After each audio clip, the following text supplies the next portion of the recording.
Bueno. A ver. ¿Cómo están? Buenos días. Buenos días. Buenos días. Espero que esta mañana se hayan despertado con toda la actitud. A veces nos despertamos con un poco de sueño, ese fue mi caso. La verdad es que sí sentía un poquito de sueño ahora antes de venir, pero qué bueno que tomaste la decisión de levantarte. Y pues para los que están aquí, los que nos ven en redes, pues bienvenidos. Es un gusto que nos acompañen desde donde estemos, que se tomen el tiempo de acompañarnos. La verdad es que es muy bonito, es una bendición para nosotros. Y pues vamos a empezar esta mañana con nuestro servicio. Pasamos un momento muy bonito de adoración, y la adoración pues es todos los días, ¿no? En nuestro día a día, con nuestras acciones, con todo. Y pues nada, voy a pedirle a nuestro pastor Oscar Lizárraga que pase.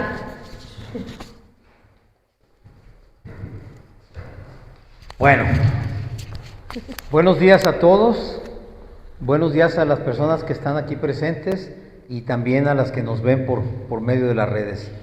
Vamos a comenzar el servicio y les voy a pedir que nos pongamos de pie unos minutos, unos segundos, inclinemos nuestro rostro y oremos para entregar este servicio al Señor. Señor, te damos gracias infinitas, Padre, porque ciertamente a ti te ha placido que el día de hoy estemos aquí, que hayamos levantado nuestro cuerpo y nuestro ser de la cama, Señor, porque efectivamente hay muchas personas que no lo pudieron hacer el día de hoy, pero tú nos has dado hoy la bendición de poder venir a buscarte. Gracias por este día, Señor, porque es un día hermoso como todo lo que tú haces, Señor, perfecto como todo lo que tú haces, y nosotros no tenemos sino que doblar nuestras rodillas delante de tu presencia, ante tu majestad, ante tu gloria, ante tu amor y tu poder, Señor.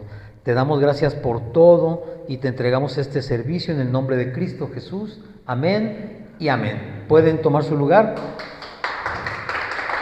Ya saben que si ese aplauso es para el Señor, tiene que ser fuerte, tiene que ser poderoso, porque así es Él.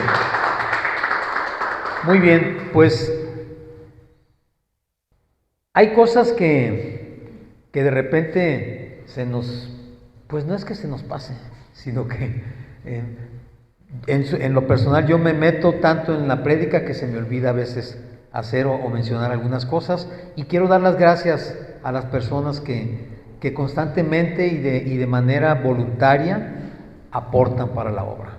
Gracias porque Dios ha puesto en sus corazones el dar, el querer y el hacer, y ustedes han sido obedientes. Gracias también a las personas que en su momento lo harán porque Dios así lo ponga en sus corazones, y yo le pido al Señor de todo corazón que multiplique y bendiga estas aportaciones suyas, porque no son para nosotros, son para la obra del Señor. Créanme que en verdad cuando ustedes apoyan, están aportando a la obra del Señor, a nada más que eso. Gracias a ustedes y gracias al Señor por sus vidas. Muy bien, les quiero dar un anuncio también. Hemos estado orando y meditando, y el Señor ha puesto en nuestros corazones iniciar unas vigilias de oración los sábados, y vamos a comenzar este sábado 30, es 30 de marzo.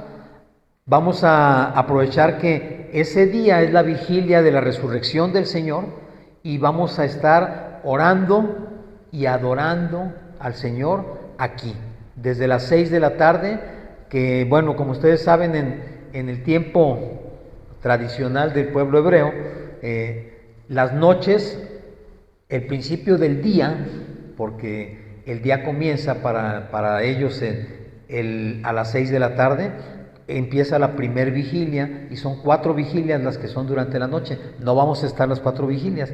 Bueno, yo qué más quisiera, pero yo no sé si las personas que vengan puedan puedan aguantar esto. Yo estoy seguro que si nos ponemos a orar de corazón, se nos va a ir el tiempo rápido. El proyecto es que sea cuando menos la primer vigilia, de 6 de la tarde a 9 de la noche, que es cuando se cumple la primer vigilia. Aprovechando, como les dije, que coincide con la vigilia de la resurrección de nuestro Señor Jesucristo. Los esperamos aquí el sábado a las 6, el sábado 30. Si no saben dónde es, ¿cómo le llaman? Googlear. Googleen, pónganse en Maps y pongan solamente Jesús Roca Fuerte y allí va a aparecer el domicilio y todas las indicaciones para que puedan llegar acá. Los esperamos y esperamos que venga muchísima gente. Si tú quieres venir y quieres invitar a alguien, estás en libertad de hacerlo. Vamos a venir a adorar al Señor y a orar, que eso es la finalidad principal de esta reunión. Bueno, pues comenzando ya con lo que es el tema de nuestra prédica. Esta prédica, para que sepas cómo se titula, se llama Del quebranto a la restauración. Y este es un tema un poco difícil. No digo que sea difícil hablarlo, sino lo difícil es recibirlo y digerirlo, ¿verdad? Porque normalmente cuando hablamos de quebranto, pues a nadie nos gusta. Todo el mundo queremos hablar de cosas bonitas, de cosas que normalmente nos causan un buen impacto, nos causan una buena impresión. ¿Y qué sucede cuando nosotros estamos en un momento de quebranto? Bueno, pues muchas veces andamos por la vida y andamos, entre comillas, bien. ¿Bien por qué? Bien porque el trabajo está bien, porque los ingresos están bien, porque el negocio marcha viento en popa, porque quizás las cosas nos están saliendo bien. Y en esos momentos mostramos al mundo una sonrisa así de oreja a oreja y decimos: gracias, Dios mío, porque eres bueno conmigo. Y mientras la situación sigue así, nosotros seguimos felices, porque pensamos que así debería ser todo el tiempo. Y en esos momentos, a nosotros muchas veces, porque así es la condición humana, no porque tú seas una mala persona, ni porque no entiendas, o porque no sepas cómo tienes que hacerlo, sino porque es la condición humana normal. En esos momentos, muchas veces, nuestro ego sale a flote. Y entonces yo puedo llegar a pensar que soy, como dicen por ahí, la última Coca-Cola del desierto, que soy, wow, lo mejor para esto que hago. Y ciertamente, aunque yo puedo reconocer que esos dones y esas habilidades vienen de parte de Dios, como que comenzamos a hacer a Dios a un ladito. Lo empezamos a hacer a un lado y entonces se nos olvida que todo lo que tenemos, que todo lo que somos, que todas nuestras habilidades, que la persona que nosotros vivimos cada día es obra del Señor. Y todo, como dice la palabra, todo viene de su mano. Todo fue hecho por Él y para Él. Así dice la palabra. ¿Y qué sucede cuando pasa esto? Bueno, dice en Proverbios 18:12, si tienes tu Biblia, ábrela en Proverbios 18:12.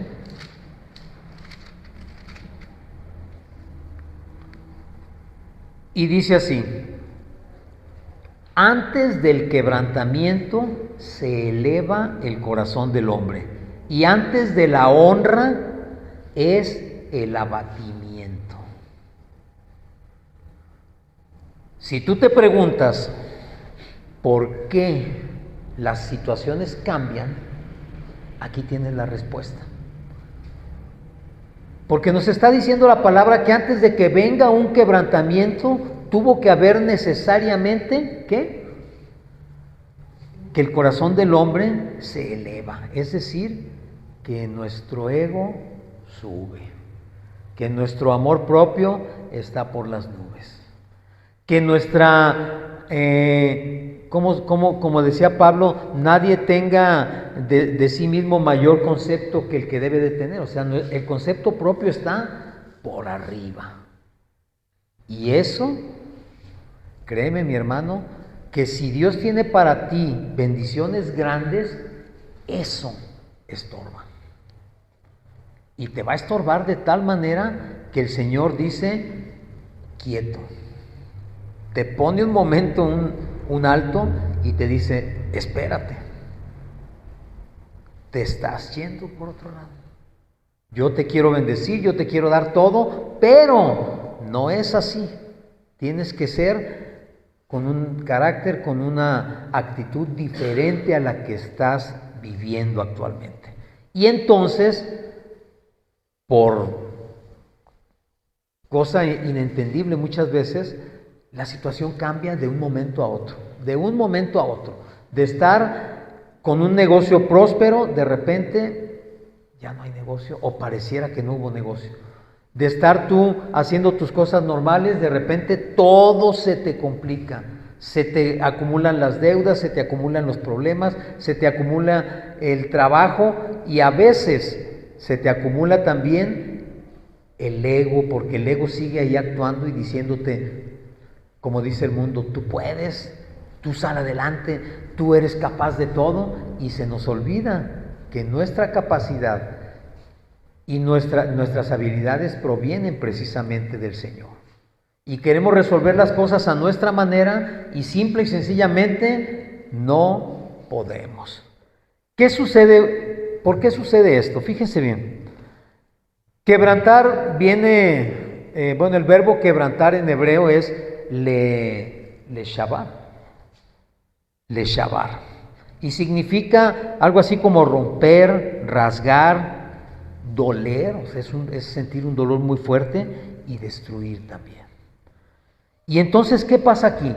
Fíjense bien que cuando nosotros estamos en esa situación de bonanza, pensamos que podemos hacer en un momento dado lo que queremos o cuando queremos.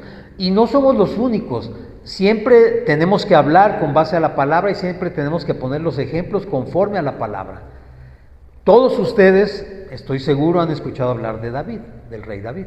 Bueno, David, por si no lo saben, el nombre de David significa el amado. Entonces, en el mismo nombre va la esencia de la persona. David era entre los hombres, o entre muchos hombres, era el amado de Dios. Él era el amado. De hecho, en el libro de Samuel podemos leer que Dios se expresa de él frente a Samuel y le dice, he encontrado un varón con un corazón conforme al mío. Yo no sé cuántos de nosotros podamos llegar a pensar que nuestro corazón es conforme al de Dios. Pero para que Dios lo diga, es porque era algo grande. Y todos conocemos la historia de David y sabemos cómo llegó al reino, sabemos que derrotó al gigante Goliat, sabemos que Saúl lo estuvo persiguiendo durante muchos años por celos para matarlo, pero siempre Dios lo estuvo guardando. Siempre, a pesar de que vivió muchos años en persecución, Dios siempre tuvo cuidado de él. Pero algo importantísimo también es que no solamente tuvo cuidado de él, sino que en todo ese tiempo le forjó un corazón obediente, un corazón dedicado, un corazón entregado al Señor. A tal punto de que en esas persecuciones David tuvo la oportunidad cuando menos 2 veces de matar a Saúl y no lo hizo. Porque él decía, yo no puedo levantar mi mano contra el ungido de Dios. Líbrame, Señor, de levantar mi mano contra tu ungido. David reconocía, a pesar de la situación y a pesar de que Saúl le buscaba para matarle, él reconocía que Saúl había sido puesto por Dios como rey y respetaba su autoridad. Sin embargo, una vez que David estuvo ya como gobernante, una vez que el reino estuvo a su cargo, David empezó a vivir muchas situaciones y como cualquiera de nosotros ¿qué crees que pasó en su corazón? Se ensoberbeció también. A tal punto de, siendo el rey, quizás pensar que como era el rey podía hacer lo que él quisiera. Y no sé si has leído la historia de David y Betsabé. Esta historia a mí siempre me ha impactado mucho. Está en el segundo libro de Samuel, en el capítulo 11. Siempre me ha impactado mucho porque muestra a David como un hombre que quizás ni siquiera nosotros pudiéramos pensar que David fuese capaz de hacer las cosas que hizo allí. Siempre fue obediente, siempre consultó al Señor antes de hacer cualquier cosa. Antes de ir a la guerra subía al lugar alto, oraba y pedía dirección. Y como resultado siempre le iba bien. En los tiempos de David el reino de Israel se consolidó, creció, conquistó nuevos territorios y se extendió hasta donde quizás jamás pensaron que podían extenderse. Pero todo eso sucedió, ¿por qué? Porque cada vez que David iba a hacer algo, consultaba con Dios. Y no solamente eso, sino que en algunas ocasiones que no lo hizo, que decidió él por su cuenta, ¿cómo crees que le fue? Le fue mal. En esas batallas lo derrotaban, les robaban a las mujeres, los enemigos hacían lo que querían con él cada vez que él actuaba sin consultar y sin obedecer la instrucción del Señor. ¿Qué es lo que venía? Obviamente, un quebranto. En el segundo libro de Samuel, capítulo 11, nos habla de la historia de David y Betsabé. Y nada más para empezar a entrar en tema, dice, en el 11:1 dice: aconteció al año siguiente, en el tiempo que salen los reyes a la guerra, que David envió a Joab y con él a sus siervos y a todo Israel, y destruyeron a los amonitas y sitiaron a Rabá, pero David se quedó en Jerusalén. Y sucedió un día, al caer la tarde, que se levantó David de su lecho y se paseaba sobre el terrado de la casa real y vio desde el terrado a una mujer que se estaba bañando, la cual era muy hermosa. Fíjate bien el contexto que nos pone la palabra aquí. Dice que estaban en tiempo de guerra, ¿sí? ¿Y qué dice? Que en ese tiempo, ¿qué hacían los reyes? Salían a la guerra. Pero en esta ocasión, David no salió a la guerra. David quizás dijo, pues vamos ganando, me voy a tomar unas vacaciones, muy merecidas. Y quizás, yo pienso que eso pensó, no lo dice la palabra, pero por algo se quedó en su palacio y no fue a la guerra. Es decir, no estaba haciendo lo que le correspondía hacer como rey. Estaba, por decirlo de alguna manera, de ocioso, descansando en su palacio, disfrutando de las cosas bonitas que debe ser el ser rey. Que te traigan todo a la mesa, que te sirvan, que te atiendan, que te bañen, no sé, todo lo que ustedes se imaginen que puede hacer un rey en su palacio. Y dice allí que un día se despierta, se levanta, sale a su terraza y ve una mujer muy hermosa, bañándose. Y como cualquier hombre, pues inmediatamente aquella mujer despertó en él un pensamiento de deseo. Y dice la palabra que mandó a preguntar quién era esa mujer. Las personas que mandó le dijeron, es Betsabé, la esposa de tu general Urías. Él sabía desde un principio que esa mujer era casada. Sabía también que su esposo era un general suyo, un general que se encontraba en ese momento peleando por David y por el reino. Es decir, el soldado estaba cumpliendo su deber, pero el rey no. Pero a David no le pareció eso un motivo como para detenerse. Y por supuesto, tomó una decisión sin consultar a Dios. Porque ¿tú qué crees que hubiera pasado si él consulta con Dios? No hubiera hecho lo que hizo, ¿verdad? Sin embargo, por supuesto que esa decisión la tomó sin consultar a Dios. Mandó por ella, tuvo intimidad con ella y producto de esto, ella resultó embarazada. Cuando él sabe que está embarazada, dice, pues ¿cómo le hacemos, no? Ahora, ¿cómo hago para ocultar mi pecado? Le pareció muy fácil mandar llamar a Urías. Le dice, ¿sabes qué? Mi amigo, mi hermano, mi general, te voy a dar unas vacaciones, tómate unos días y ve con tu mujer a tu casa. Pero Urías dijo, no, yo estoy en guerra. Mi obligación es estar al pendiente. Y dice la palabra que él no bajó a la casa con su esposa. David le insiste y él dice, no, yo tengo un deber que cumplir. David, al sentirse que no iba a poder cubrir su pecado, ya saben, conocen la historia, ¿verdad? ¿Saben qué hizo él? Mandó a Urías y ordenó que se fuera al frente del batallón. ¿Para qué? Para que lo mataran. Esa fue la manera que él pensó para deshacerse de ese problema. Dijo, ya muerto Urías, pues ya no hay quien me vaya a reclamar, ¿verdad? Al final de cuentas, yo soy el rey.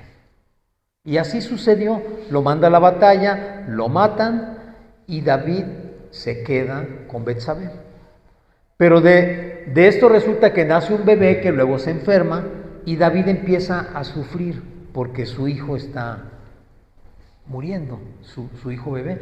Y dice entonces que él se puso, se echó cenizas, se puso el cilicio, se puso a orar, a llorar, a pedirle al Señor que salvara al bebé, pero el Señor no le cumplió ese pedimento. El bebé murió.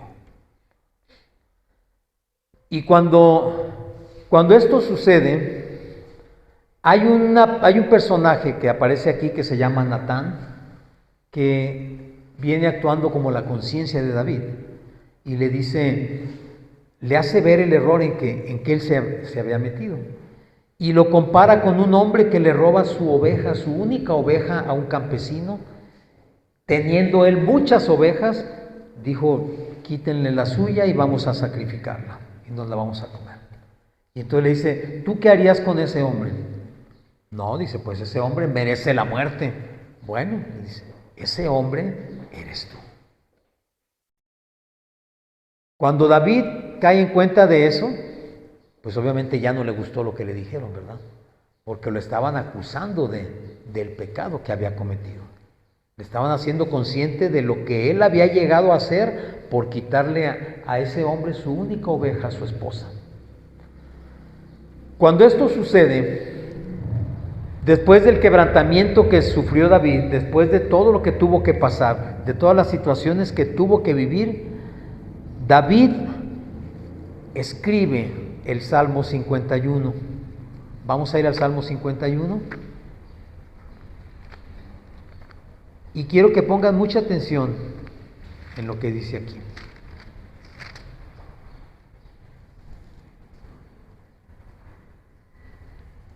¿Ya lo tenemos?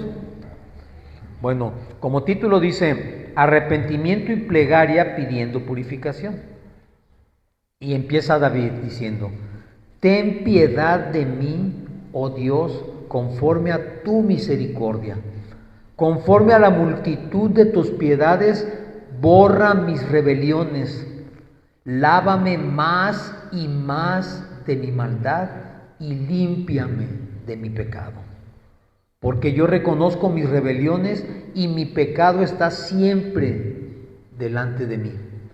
Contra ti solo he pecado y he hecho lo malo delante de tus ojos, para que seas reconocido justo en tu palabra y tenido por puro en tu juicio. He aquí, en maldad he sido formado y en pecado me concibió mi madre. He aquí, tú amas la verdad en lo íntimo y en lo secreto me has hecho comprender sabiduría. Y continúa diciendo una serie de cosas. le pide a Dios que esconda su rostro de sus pecados, le pide a Dios que lo limpie como el hisopo, es decir, como el algodón.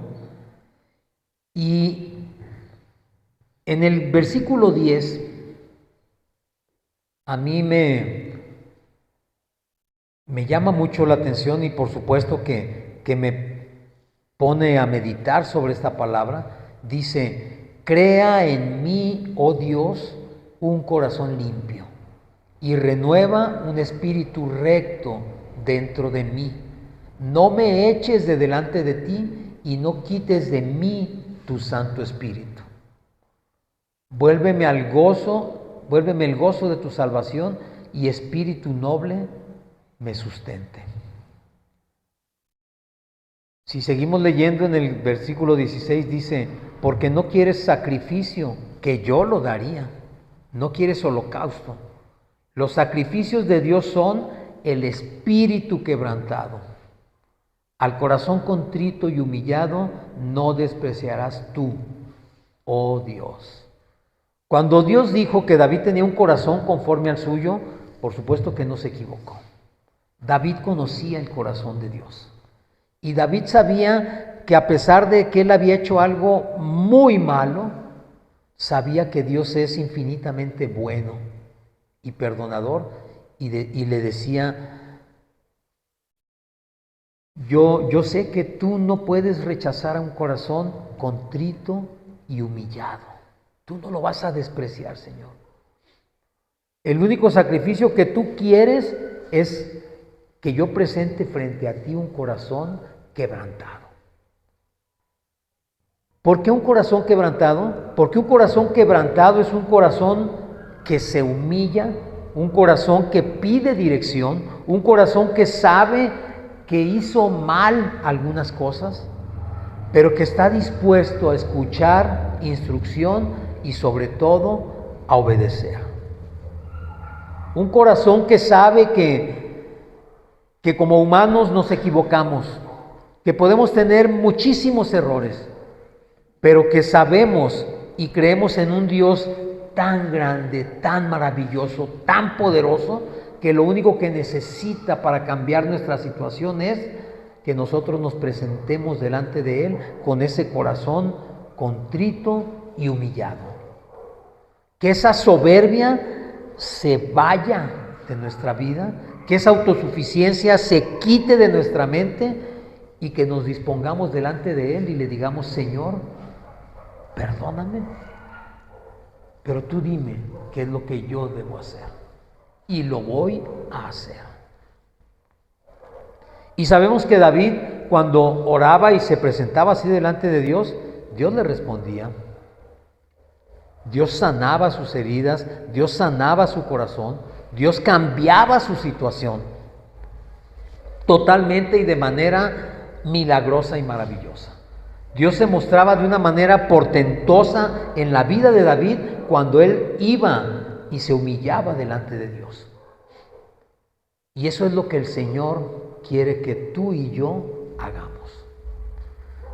Que vayamos a su presencia, reconozcamos que no supimos hacer las cosas y le digamos, tú dime qué es lo que quieres que haga. Pero ¿sabes qué va a suceder? Ciertamente Dios va a actuar en tu vida y va a cambiar tu situación. Pero Dios te va a sacar del lugar donde estás para llevarte al lugar donde Él quiere que tú estés. Quizás muchas veces Dios nos ha hablado y nos ha insistido, muévete, salte de allí, no hagas esto, no vayas a este lugar. Y nosotros hemos hecho precisamente lo contrario. Porque si tú y yo somos hijos de Dios, seguramente, porque esto no sucede de otra manera, seguramente Dios nos habla constantemente. Dios nos está constantemente dando dirección y diciéndonos lo que Él quiere que nosotros hagamos. Pero nosotros no lo hacemos, porque todavía pensamos que esa área de nuestra vida la podemos controlar.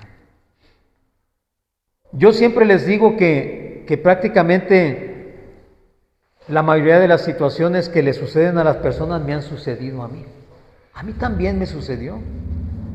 Cuando yo llegué a los pies del Señor, yo oraba y decía: Señor, arréglame mi situación, pero que sea de este modo. Yo quiero hacer esto. Toda mi vida he pensado en que esto debe ser así. Déjame hacerlo de esa manera. ¿Y cuál era mi sorpresa o de lo que yo me daba cuenta? De que aunque yo pensara que eso que estaba haciendo estaba bien, el Señor nunca me dio la respuesta en ese sentido. Y fíjate bien, estábamos hablando de David, que oraba por la vida de su hijo. Lo que todo mundo hubiera pensado es que Dios lo iba a escuchar y que iba a salvar al niño, ¿verdad? Pero no lo hizo. ¿Por qué crees que no lo hizo? Porque ese niño era producto de una mala obra de David, de una mala decisión, de una desobediencia, de un crimen, de todo lo malo que tú te puedas pensar. Ese bebé era resultado de esa acción de David y Dios no la podía respaldar. No la iba a respaldar nunca. Con todo el dolor del corazón de David, no la iba a respaldar. Y así pasa con nosotros. Yo tuve que entender que para poder que Dios cambiara mi vida, tenía que dejarlo que Él hiciera lo que Él quería hacer conmigo. Y lo que Él quería hacer conmigo era sacarme de donde yo estaba para llevarme a otro lugar. Y ahí en ese nuevo lugar, entonces Dios iba a comenzar a moldear mi carácter, mi vida. Iba a empezar a quitar todas las cosas que me estorbaban, y a mí me llevó a 8 años de vivir solo para poder entender qué era lo que Dios quería de mi vida. Y como cualquier persona, de repente tenía pensamientos de que no, yo voy a hacer esto, voy a hacer aquello, y enseguida, mira, así me los truncaba el Señor. Mucho tiempo estuve sin auto, sin dinero, comiendo apenitas. Nunca me quedé sin comer, pero comiendo apenas. Y yo me decía: Señor, ¿por qué ya levántame el castigo? Así pensaba yo, ¿no? Ya, no, somos cuates, ¿no? ¿Qué no quedamos que éramos amigos y que tú me ibas a ayudar? Y era a veces frustrante, porque sí lo era, ver que pasaba un día y otro día y otro día y la situación no cambiaba. Y decía: pues, ¿qué quieres, Señor? Dime ya, pues, ¿qué hago? El Señor guardaba silencio. Y yo llegué a pensar que quizás Dios no me escuchaba. Yo llegué a pensarlo, dije: bueno, es que tal vez a mí no me escucha. Voy y hablo con mi pastor a ver si él me echa la mano, ¿no? Que le hable y le diga que ya me quite la mano de encima. Pero resulta que no se trataba de eso, porque el trato de Dios no era con el pastor, era conmigo. Y hasta que yo entendí que era necesario que yo fuera separado de todo para poder ser instruido por el Señor, hasta entonces las cosas comenzaron a cambiar. Y comenzaron a cambiar, no te voy a decir que la bonanza vino, porque realmente la bonanza, así como muchos la imaginan, pues no ha llegado, pero ¿sabes qué? Ya no me importa si llega o no llega. Porque lo que yo he recibido vale muchísimo más que cualquier bonanza económica. Antes, como muchos, lo único que quería era que el negocio saliera bien, ganar dinero para pagar esto, pagar aquello, comprar esto otro, hacerme de cosas y vivir más cómodamente. Pero ¿sabes qué? Ya entendí que no es por ahí. Dios quiere que estemos bien, pero no quiere que tu vida y tus pensamientos estén enfocados en eso. Él quiere que tú vivas bien, y lo demás, como dice la palabra, vendrá por añadidura. ¿Cuándo? cuando busques primero el reino de Dios y su justicia, que es Jesús, y entonces todo lo demás va a venir solo. Desgraciadamente, a nosotros nos cuesta mucho trabajo. ¿Y qué pasa cuando estamos quebrantados? Cuando estamos quebrantados, nos parece que, como les decía hace un momento, parece que Dios no nos escucha. Queremos arreglar las cosas y no podemos. Todo nos sale mal. Yo sé que no soy la única persona, pero también tenía negocios y clientes que supuestamente iban a resolverme la situación. ¿Y qué crees? Pasaban los días y nada. Y una semana y nada. Y hablaba con ellos, mañana ya queda esto. Pasaba el día de mañana y nada. Y yo decía, ay Señor, gracias. Ya nomás en cuanto me pague fulano voy a poder hacer esto. Pues ¿qué crees? No me pagaban. Y seguían corriendo los días. ¿Qué tuve que aprender? Paciencia. Mucha paciencia. ¿Fue fácil? No, mi hermano, no es nada fácil. Absolutamente no es fácil. Pero tienes que entender que no tienes otra opción. Que lo único que puedes esperar es que Dios resuelva. Porque tú ya hiciste todo lo que te tocaba hacer. Ya pusiste todas tus habilidades, todos tus recursos en aquello y no funcionó. Y mucha gente piensa, porque así piensa, que cuando llegas a los pies del Señor inmediatamente tu situación va a cambiar. No, mi hermano, te digo que yo duré 8 años para que mi situación realmente cambiara. Algunas cosas empezaron a mejorar, pero otras simplemente no se daban. Y algunas nunca se han vuelto a dar así. Entonces, ¿qué es lo que te dice eso? Que al Señor no le interesa lo mismo que tú estás poniendo como finalidad o como objetivo. Él tiene su propio plan para ti. Y el secreto está en caminar en ese plan de Él. ¿Qué pasa cuando viene el quebranto? A nadie nos gusta. Yo no he conocido a alguien que diga, wow, qué feliz soy de que todo me salga mal. Yo no he conocido a nadie que diga eso. Qué feliz soy de andar todos los días sin dinero. Qué feliz soy de vivir solo. Qué feliz soy de no tener para comer. ¿Verdad que no? No, nadie andamos así, porque nuestra naturaleza humana no está diseñada para responder así. Y entonces con el quebranto viene algo que se llama omnibulación. ¿Sí sabes lo que es omnibulación? Omnibulación es, se te nubla el pensamiento. Hay ceguera, o sea, no que no veas físicamente, sino que no alcanzas a ver las cosas que deberías ver. No las puedes ver porque estás omnibulado. Es como si te pusieran una venda o un velo aquí y no puedes ver. Hay insatisfacción. De acuerdo a la definición de omnibulación, hay una disminución en el nivel de conciencia. ¿Te das cuenta? O sea, ya no piensas bien. Estás pensando en resolver ahorita. Estás pensando en que la solución venga ahora mismo. Y ya no puedes ver más allá.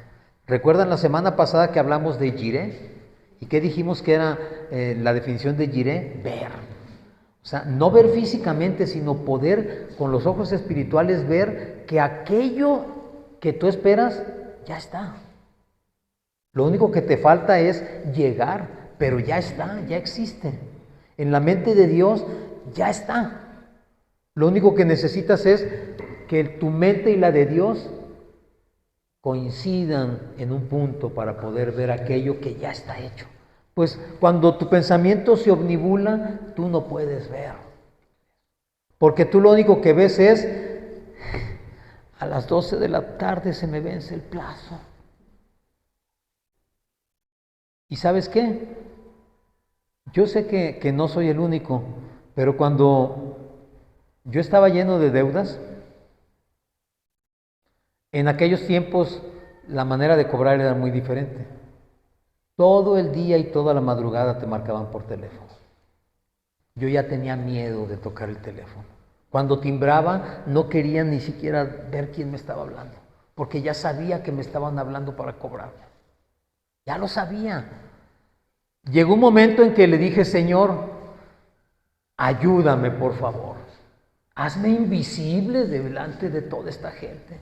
No puedo trabajar, no puedo concentrarme, no puedo hacer nada. Hazme invisible delante de ellos. Dame una tregua de 15 días, le dije yo. Yo hubiera pedido más, pero bueno, en ese momento pensé 15 días. Dame una tregua de 15 días, nada más para poder, ya había conseguido yo un trabajo, para poder hacer mi trabajo, cobrar la primer quincena y empezar a pagar, Señor. Ya no aguanto, pero si me están hable y hable, ya nomás sacaba yo el teléfono y veía así, ¿quién es? Y ya cuando veía que era un número desconocido, lo apagaba y lo guardaba. A menos que viera que era alguien conocido, ya contestaba, ¿no? ¿Y qué crees que pasó? Me dio los 15 días. Me dio los 15 días. A tal punto de que cuando empezó a dejar de sonar el teléfono, ahora era al revés. Ahora decía yo, ¿ya no sirve o qué pasa con este aparato? Ya no suena. Ya no sonaba el teléfono, no sonaba. Y yo lo prendía y lo apagaba, quizá, y marcaba a ver si sirve. Y sí servía. Pero ahora lo extraño era que no me hablaran. Y es que ese es el problema de cuando estás tú en una situación de estrés. Te llegas a acostumbrar tanto a esa situación que cuando ya no sucede, hasta extraño te sientes. Bueno, pues no fue un día, ni fueron 2, ni siquiera fue una semana, fueron 15 días. El teléfono no volvió a sonar para cobrarme. ¿Pero qué crees? El día que me pagaron mi quincena, eran como las 3 de la tarde, me pagaron.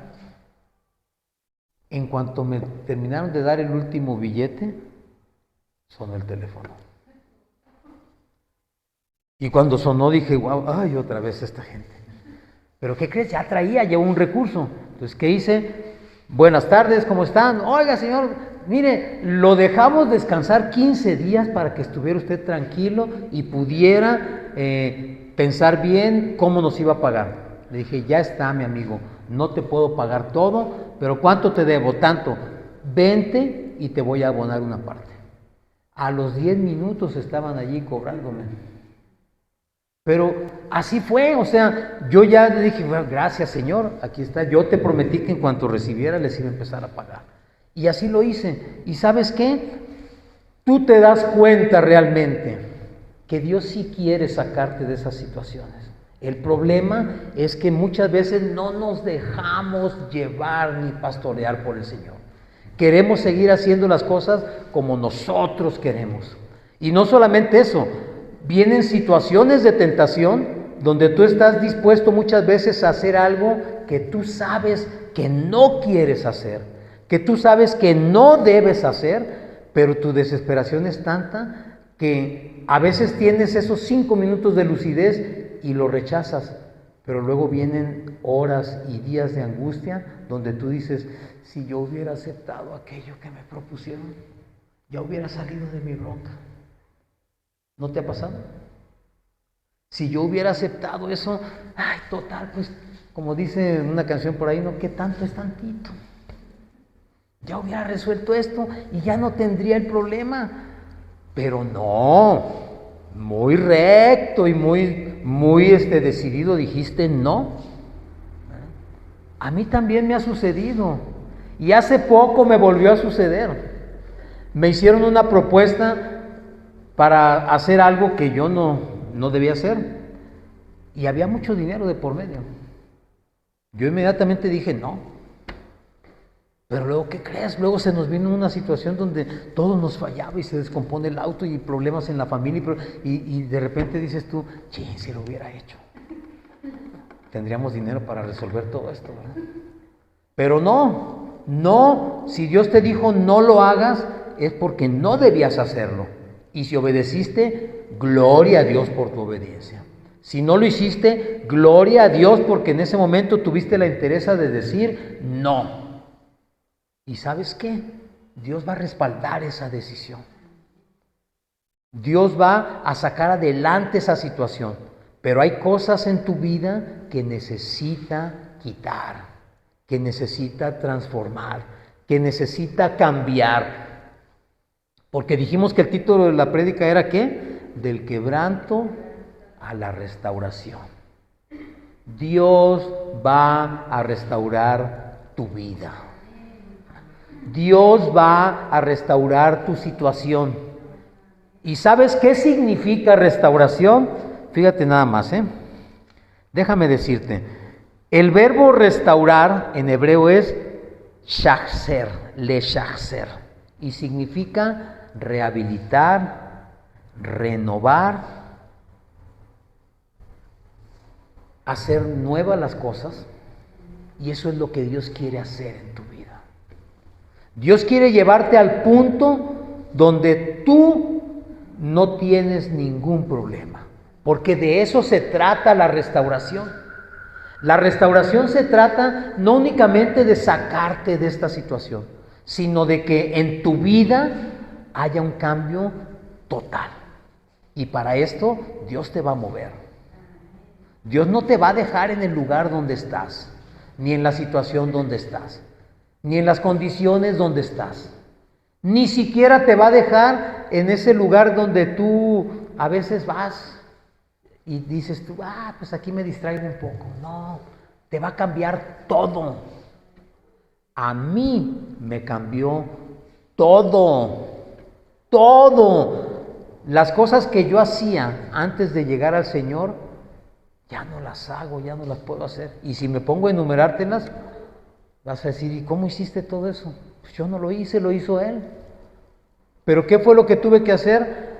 Yo te los he dicho muchas veces, cuando yo llegué a los pies del Señor, yo entendí que era mi tabla de salvación.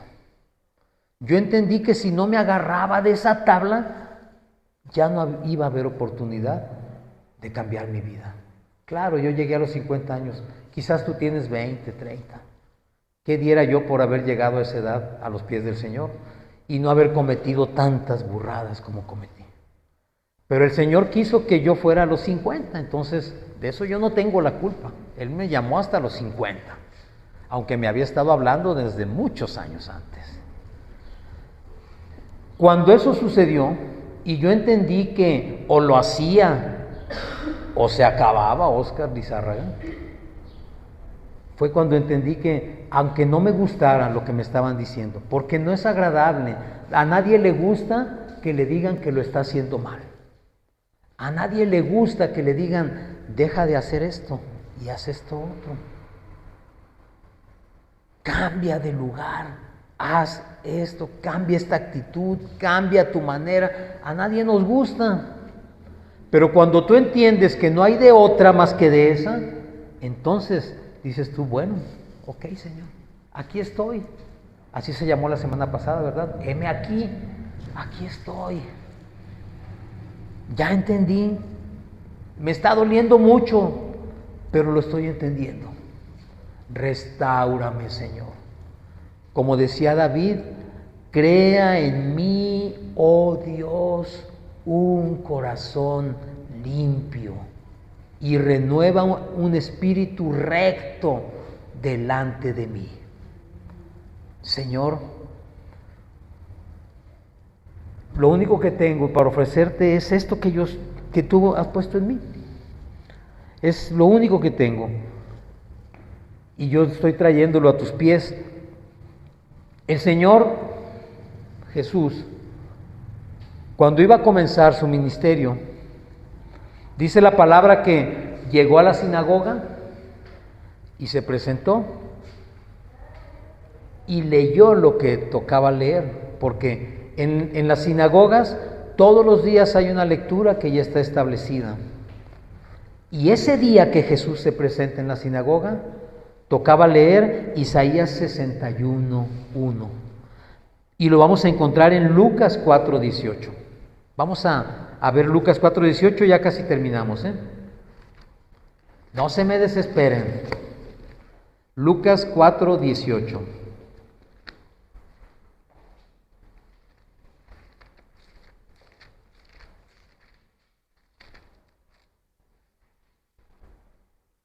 Dice, vino a Nazaret donde se había criado y en el día de reposo entró en la sinagoga conforme a su costumbre y se levantó a leer. Y se le dio el libro del profeta Isaías y habiendo abierto el libro halló el lugar donde estaba escrito: El Espíritu del Señor está sobre mí, por cuanto me ha ungido para dar buenas nuevas a los pobres. Me ha enviado a sanar a los quebrantados de corazón, a pregonar libertad a los cautivos y vista a los ciegos. Date cuenta, Él viene a sanar el quebranto en que tú y yo hemos caído. Viene a devolvernos la vista que se nos fue por la omnibulación. No vemos. A poner en libertad a los oprimidos, a predicar el año agradable del Señor. Luego dice en el versículo 20, y enrollando el libro, lo dio al ministro y se sentó, y los ojos de todos en la sinagoga estaban fijos en él, y comenzó a decirles: hoy se ha cumplido esta escritura delante de ustedes. Amén. El Señor te está diciendo que Él ha llegado el día de hoy para cambiar esa situación tuya. Él dijo: el Espíritu de Dios está sobre mí. Es decir, toda la unción, todo el poder del Padre sobre la persona de Jesucristo. Dice, y he venido a sanar a los quebrantados de corazón. ¿Recuerdas la parábola de las 100 ovejas? Dice que un pastor tenía 100 ovejas y cuando las llevó al redil las contó y vio que le faltaba una. ¿Y qué dice? La parábola dice que dejó a las 99 en el redil y se fue a buscar a la oveja que le faltaba. Y dice que la encontró perniquebrada, es decir, con su piernita rota, quebrantado. Y dice que la vendó, la curó, se la puso sobre sus hombros y se fue ¿a dónde? Camino al redil, a ponerla junto con las otras ovejas. Mi hermano, esta oveja eres tú, soy yo. No importa cuál sea la situación en que te encuentres en este momento. No importa qué tan pesada sientas la carga. No importa qué tan insuficiente te puedas sentir. No importa qué desesperante sea tu situación. El Señor te está diciendo: hoy he venido a salvar tu vida. Hoy he venido a cambiar tu situación. Hoy he venido a sanar tu pierna quebrada. Hoy he venido a llevarte en mis hombros y traerte al redil junto con las otras 99 ovejas que tengo. Por ti el Señor fue a buscarte. Así fuera una sola persona, el Señor se tomó la molestia de ir a buscarnos a nosotros para sanarnos y traernos al redil. Y yo te voy a decir una cosa: si el mundo estuviera lleno de personas buenas, que no lo está, si el mundo estuviera lleno de personas sin pecado, que no lo está, si el mundo estuviera lleno de personas que pudieran salvarse a sí mismas, que no lo está, si el mundo estuviera lleno de personas que por medio de sus buenas obras pudieran salvarse, que tampoco es verdad, aún así, si solamente tú estuvieras en situación de pecado y necesitaras la salvación, Jesús hubiera ido a la cruz por ti. solo por ti. Sabemos que no es así, que de lo que está lleno el mundo es de pecadores y de gentes que necesitamos un Salvador, que no podemos salvarnos por nosotros mismos. Por eso Jesús vino y por eso les dijo a los que estaban reunidos en la sinagoga: hoy se ha cumplido esta escritura delante de ustedes. Y yo te lo digo, hoy se está cumpliendo esta escritura delante de todos nosotros. Considera el día de hoy como el día que tu vida en verdad va a cambiar.